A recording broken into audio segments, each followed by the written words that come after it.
Friend, welcome to daily blog उभरता Bharat channel. मैं हूं आपकी होस्ट रूबी ठाकुर।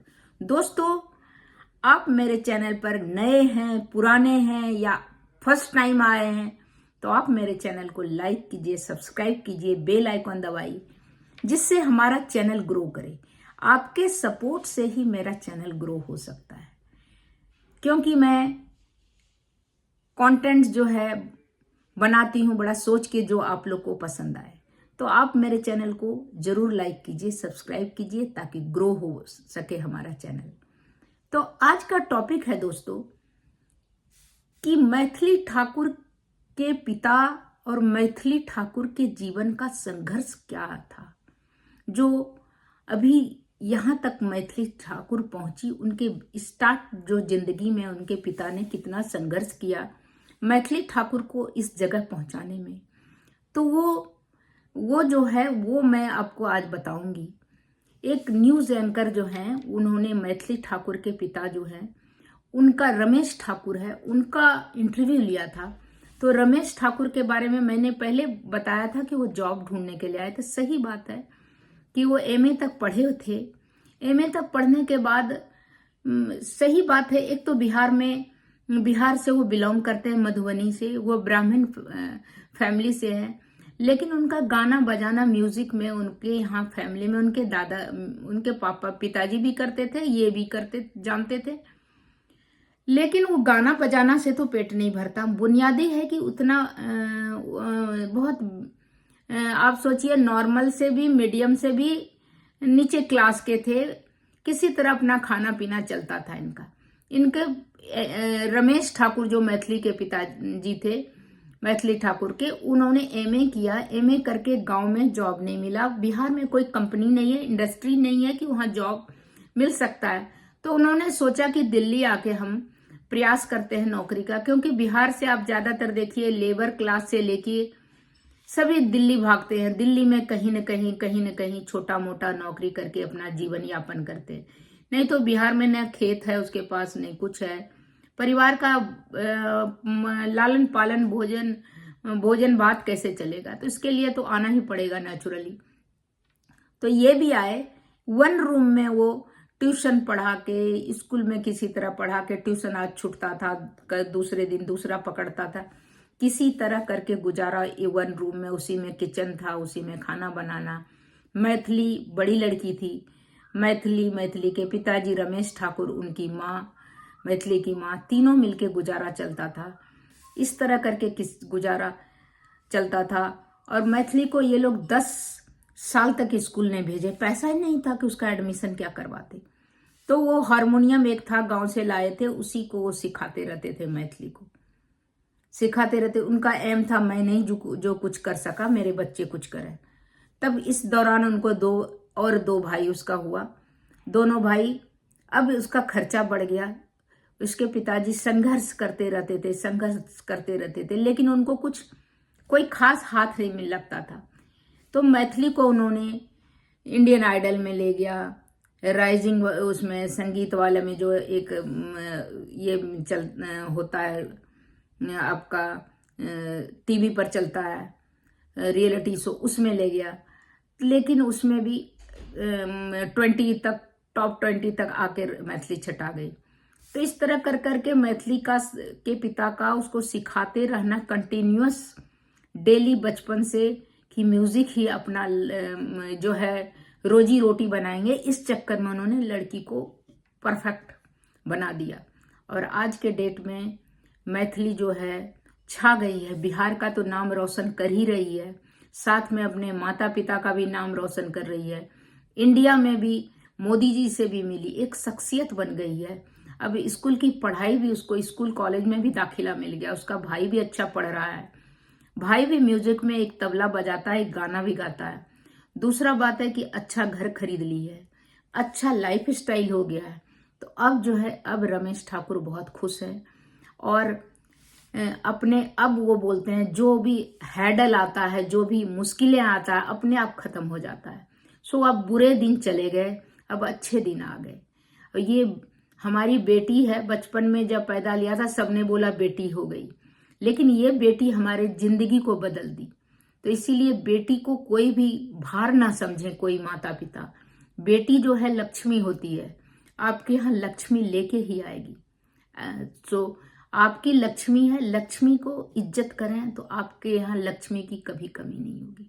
जैसा कि रमेश ठाकुर जो है मैथिली ठाकुर के पिता ने किया, उसको इस काबिल बनाइए कि आपका जो है आपके बेटे से भी ज्यादा वो आपके आपके काम आए।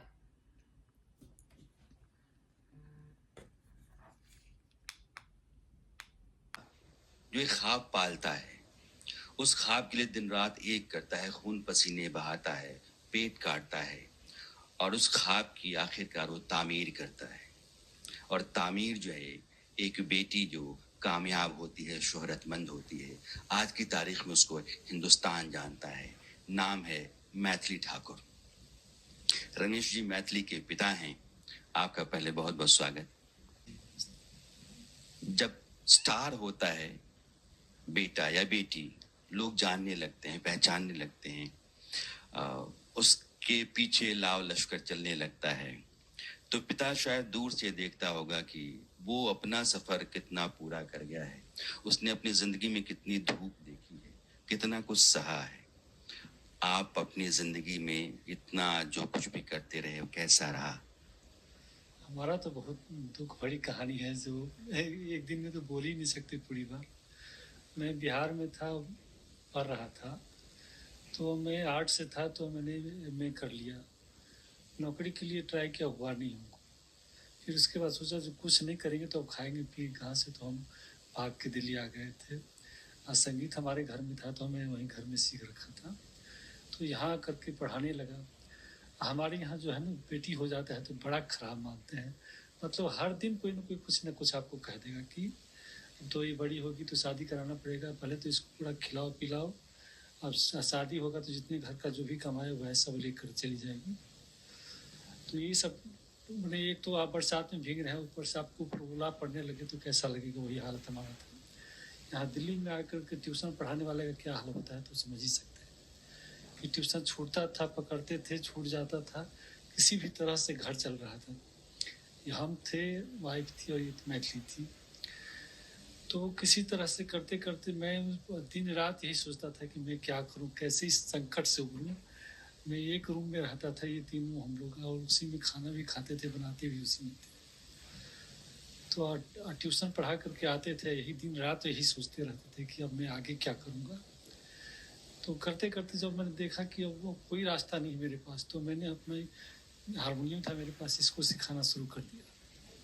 जितना भी टाइम था 24 घंटा इसके पीछे लगा रहता था कि किसी तरह से इसको जल्दी से जल्दी सिखा लूँ, और जो अपने मन में जो सपना था सो इसके द्वारा मैं अपना जो है इम्प्लीमेंट करूँ। तो इसको सिखाने लगा। 10 साल की जब तक हो गई तब तक इसको स्कूल नहीं जाने दिया, तब तक मैं इसको घर में सिखाता ही रहा। 10 साल के बाद एक जो है ना, एक टीवी शो आया सारेगामापा का, उसमें इसको लेकर गया तो ये वहाँ सेलेक्ट हो गई, या टॉप 20 में आकर के बम्बई जाकर के इसको निकाल दिया। तो जो भी पैसा मैंने जो रखा था वो भी खर्चा हो गया। तकलीफ हुआ सो अलग से, क्योंकि वहाँ से जब आप आउट हो जाते हैं बहुत ख़राब लगता है। फिर 1 साल के बाद थोड़ा हिम्मत जुटाया, कुछ पैसा जुटाया, फिर हम इसको वो इंडियन आइडल में ले गया, वहाँ सेलेक्ट कर गई। तो वहाँ भी टॉप 20 में ठीक उसी जगह पर जाकर के फिर इसको निकाल दिया। और समझिए जो पहाड़ टूट गिर पड़ा, उसके बाद जो है सो फिर कुछ दिन और हिम्मत जुटाया और सिखाया इसको। फिर 2017 में इसको हम ले गए थे राइजिंग स्टार में। वहाँ जैसे तैसे लड़ते लड़ते लड़ते लड़ते टॉप 2 में आ गई। और टॉप 3 में आकर के जब लड़ाई तो अपनी वो सेकेंड आई है। और जब ये सेकेंड आ गई तो लोगों ने हमको भी पहचानना शुरू कर दिया, इसको भी पहचाना। उसके बाद से हमारी दुनिया बदलने लगी, सब कुछ ठीक ठाक होने लगा। अब तक हम यहाँ तक आ चुके। बहुत मुख्तसर सी बात है कि एक बाप जब खुद से अपने परिवार को चलाने में नाकाम महसूस करने लगता है तो उसको अपनी बेटी दिखती है। बेटी जिसको लेकर के भारतीय समाज का मानस धीरे धीरे बदला है, लेकिन अब भी उतना नहीं बदला है। उसको लगता है कि आई है तो कुछ लेकर के ही जाएगी। उस बेटी को पिता ने अपना पूरा समय देना शुरू किया, अपना हुनर देना शुरू किया। ट्यूशन पढ़ाने के बाद जितना भी वक्त बचता था वो बेटी की खातिर था। बेटी सारेगामापा में गई, वहां से लौटी, नहीं कामयाब हुई। इंडियन आइडल में गई, वहां से लौटी, नहीं कामयाब हुई। लेकिन पिता अपना प्रयास छोड़ नहीं रहा था। फिर राइजिंग स्टार्स में आए हैं, जितनी भी चीजें हैं, माफ कीजिएगा, ये सब कामयाबी की निशानियां होती हैं। लेकिन कहाँ से एक कमरे में एक आदमी अपने पूरे परिवार को लेकर के दिल्ली में गुजर बसर करता है और वहां उसका सफर चलता है। और कई साल, ऐसा नहीं कि 1 2 3 4, बल्कि 5 7 8 10 साल तक लगातार उसी तरह के हालात से जूझने और फिर निकलने की कोशिश के बाद एक रास्ता सा निकलता है। अब कैसा लगता है? अब तो बहुत अच्छा लगता है। अब तो जहाँ जाते हैं तहाँ तो समझिए जो जय जय हो जाती है। बेटी पर नाज होता है। बहुत बहुत ज्यादा। जिंदगी को पीछे मुड़ के देखते हैं तो आपको लगता है कहाँ कहाँ कितनी कितनी परेशानियां रही, या कोई ऐसा वक्त जहाँ लगा कि बस ये शायद ठहराव है जिंदगी का, यहाँ से मैं बाहर नहीं निकल सकता? नहीं नहीं, अब जब से इसका साथ मिला है तब से कोई कोई ब्रेकर आ ही नहीं रहा है। अपने आप सब दूर हो जाता है। अपने आप सब दूर हो जाता है। मैं मैथिली को बुलाना चाहूंगा ताकि मैं उनको दिखा पाऊं। आपके पापा ने आपके बारे में बहुत कुछ कहा। माँ बाप के संघर्ष को बचपन से आपने देखा ही होगा। आप जब अपने आप को आगे बढ़ा रही थी और पापा आपको सिखा रहे थे, तो आपने अपने बारे में क्या सोचा और कहाँ कहाँ दिक्कतें लगी कि बहुत ज्यादा आ गई? पापा ने जो बोला, मुझे फील नहीं हो पाया ये सब चीज़, ये जो पापा के मतलब दिमाग में क्या क्या चलता था। क्योंकि हमको तो यही मेरे लिए तो एक रूटीन बन गया था कि पापा आएंगे तो अब प्रैक्टिस करना है और करते रहना है जब तक पापा जगे हैं। पापा जब जब सिखा रहे हैं तो सीखते रहना है।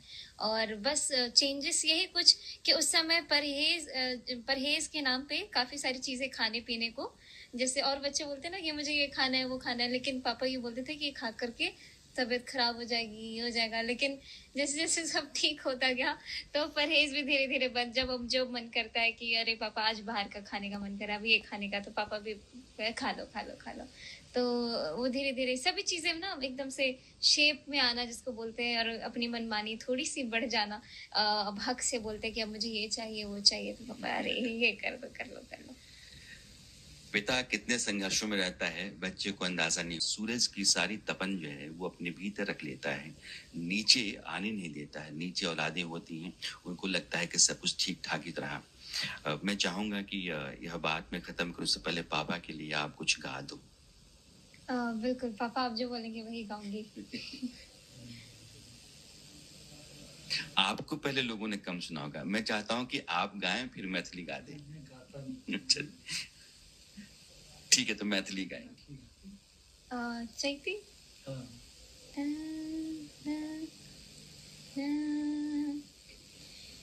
हाँ।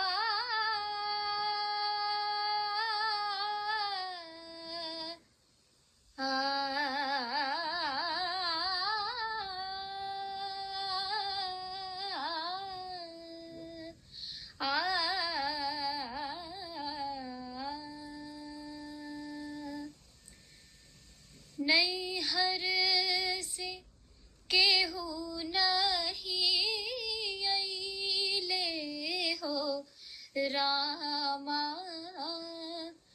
बितले फगुनवा।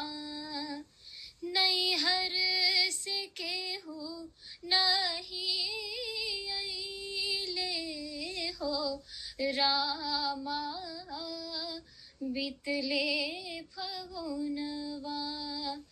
बाबा मोरा रहते ता नौआ के पठौते, बाबा मोरा रहते ता नौआ के पठौते। साड़ी संग चूड़िया से नूरवा हो रामा, बितले फगुनवा। अरे अम्मा मोरा रहती ता भैया के पठौती, अम्मा मोरा